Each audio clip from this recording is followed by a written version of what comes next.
এয়া ফ্লিপকাৰ্টৰ পৰা অৰ্ডাৰ কৰিছিলোঁ। এইখন শাড়ীখন এয়া কটনৰ শাড়ী।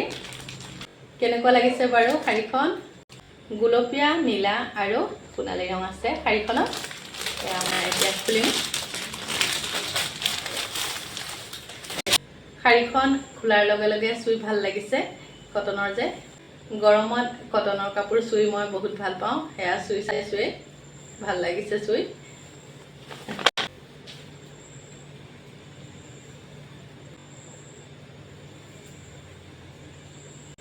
আৰু এইটো ৰঙো মোৰ ভাল লাগে, সেইবাবে এইটো ৰঙৰ শাড়ী এখন অৰ্ডাৰ কৰিলোঁ।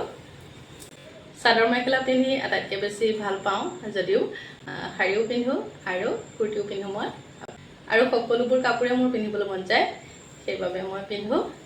এনেকৈ অকণমান খুলি দেখুৱাইছোঁ শাড়ীখন। আৰু শাড়ী যিহেতু গোটেইখিনি একে থাকে, শেষৰলৈকে একে আছে।